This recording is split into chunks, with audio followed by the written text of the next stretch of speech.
All right, my friends, Sylvia here. Welcome to Travels by Trike. Today, I'm just kind of tootling around the neighborhood in Southern California.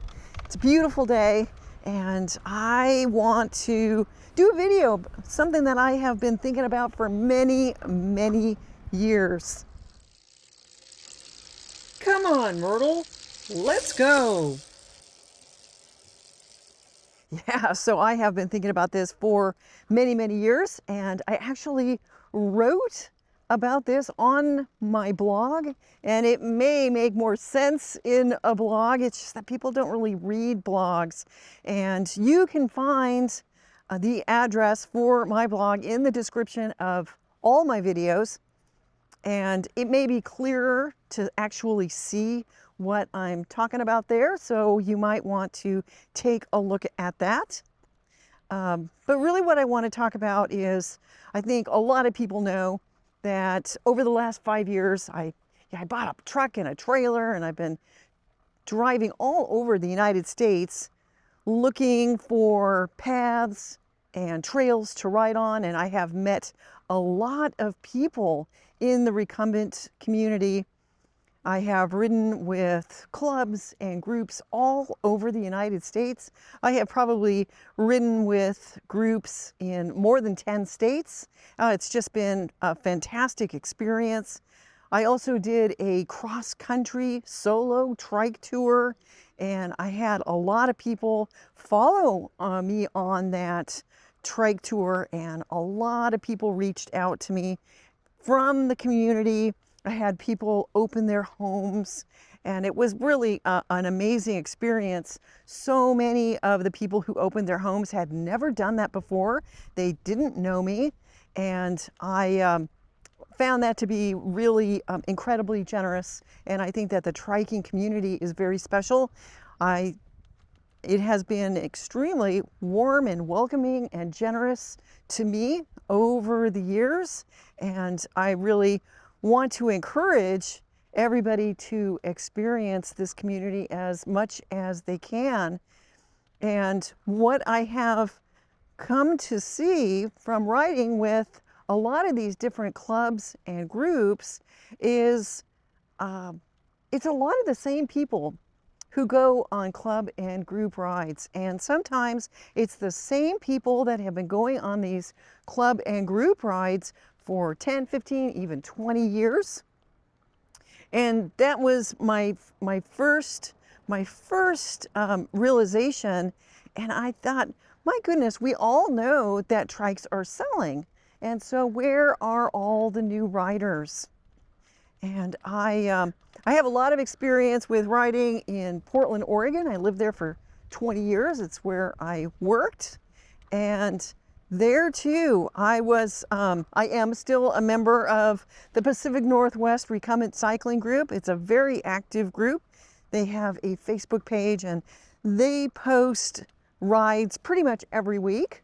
And they are also the group that's responsible for the Recumbent Retreat. This is the granddaddy of all the recumbent cycling events. It just celebrated its 26th year on the Oregon coast. It's always in September. And so you can see this is a group that is, very, very active, not just in Portland, but within recumbent cycling in general. And there too, it's always the same people that are on the rides. I've been riding with them for close to 20 years, and typically there's 5 to 10 people on the rides, and it's the same 5 to 10 people that have been riding for 10, 15, even 20 years. And what has really surprised me about that is Portland, Oregon is a cycling mecca for the United States, and it is blessed to have 2 excellent recumbent trike shops. There's Rose City, which is run by Jonathan Garcia and Robert Haller, and they carry all the different trike brands except for one, which is at Recumbent PDX, run by Janet and Mel Berger, and that is a cat trike exclusive shop, and they have both been in business for years and years and years, and they have sold hundreds and hundreds of trikes. And so I'm quite surprised that this cycling group doesn't get any new recumbent cyclists. And it's really a shame, because I think the new trikers could really benefit from the community. And I think what's happening is the bike shops are not telling their new customers about the resources, about the community, about what's available, and when they buy a trike. And I think this is really a shame for a lot of reasons. And I would like to explain some of my thinking, because what I would really like to see happen is that the bike shops provide a piece of paper that has all the resources that are available to new trikers. And it's just a sheet of paper that they could staple to the receipt when they sell a trike. And just some of the things that people aren't going to know about unless somebody tells them. So some of the things that I think could be on there are these bike clubs and bike groups. They could also put local rides. I know in Portland they have their Portland Sunday Parkway rides, which are just very simple neighborhood rides. They're usually like 5 miles and just super fun. I know in some cities they have ciclovias, and there's other big city-sponsored rides. There's also charity rides. So in Portland there's the Hood to Coast, the Monster Cookie, the Bridge Pedal would be some of the rides that I would think they would include. But I think most areas have some kind of charity ride. Maybe like Ragbri would be, a huge, that's probably the biggest ride in the United States. But there's a lot of Facebook pages. All the manufacturers have Facebook pages. The bike shops all have Facebook pages, and these give a lot of really good information. There's also enthusiast pages. There's recumbent riders, which is probably the biggest one, and recumbent trike riders would be another one. And these are pages with thousands of members where people can come, ask questions, and get really good information about their local area and things that are happening all over the United States. And you can just ask anybody really anything, and you'll get a lot of responses. There are YouTube channels which can be very, very helpful. I always tell people about Laid Back Cycles and Utah Trikes. I think those are two YouTube channels that probably have the most consistent content and the most professional content. And they will have videos about the latest stuff that's out on the market. And they also do videos, maintenance, tips and tricks. They have hundreds of videos that will give you information really about just about anything you want to know. And then, there's some other channels that show people different places to ride. There's a bikes, trikes, and razors guy. He's always going to very interesting places. There's Out and About on recumbents, a couple in Colorado that do a lot of videos. I have my Travels by Trike YouTube channel. So I think that these are some of the resources that I would love to see given out to new riders. And here's the real big takeaway from this that would give the bike shops more motivation to do something like this. There is no advertising in recumbent trike land. I have never seen a TV ad, never heard an ad on a podcast, never heard an ad on the radio.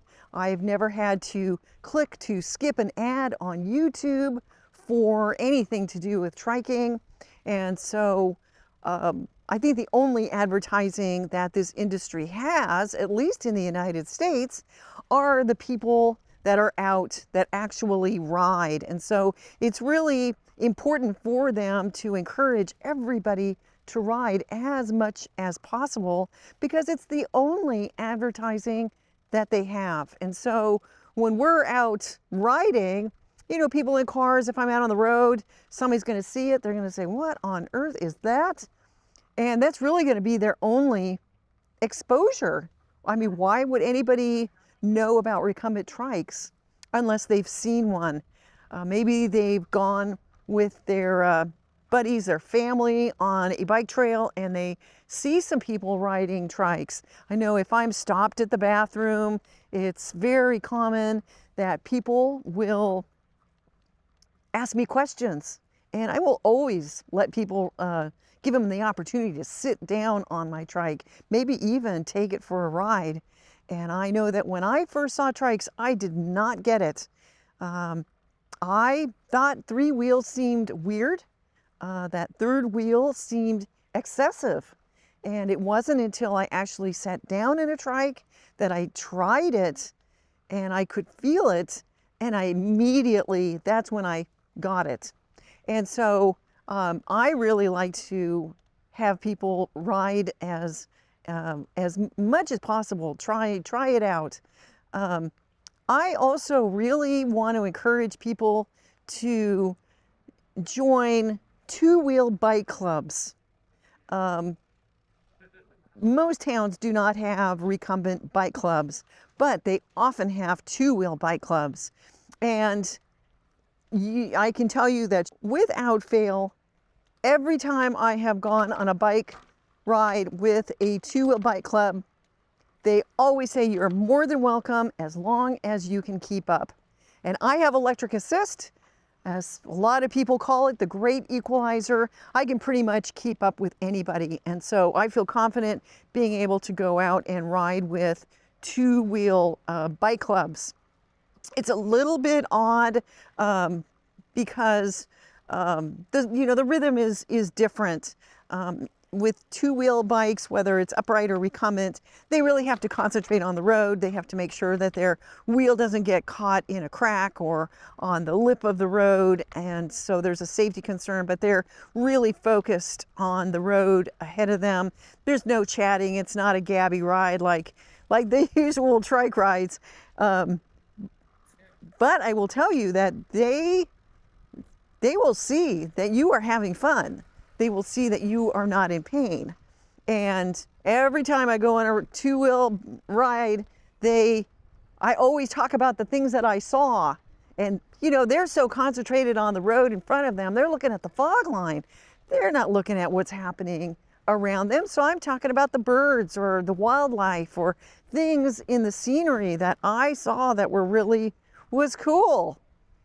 They're going to see that, you know, you are really comfortable, and as you come back again and again, maybe becoming part of this group, that somebody has already broken the ice, that they're not going to be the first person to come to this group riding a trike. You know, these guys, they're just old guys. They're stubborn, they're in pain, and I just don't think it's going to take much to get them to at least be asking questions about trikes. And so from a business perspective, this is the lowest hanging fruit for the bike shops. And so I think that too is, it's a really big reason why the bike shops should be encouraging everybody to be riding as much as possible. So that's my idea. You know, it's entirely possible that I have missed some important points. You guys will have to let me know. If you want to take a look at my blog post where I laid out this whole idea, it probably makes more sense, and I have an example of what I think this piece of paper could look like. That might help this discussion make more sense. But as always, I love to hear what everybody thinks. So leave a comment in the comments section below. And as always, thank you for following along, and I will see you in the next video.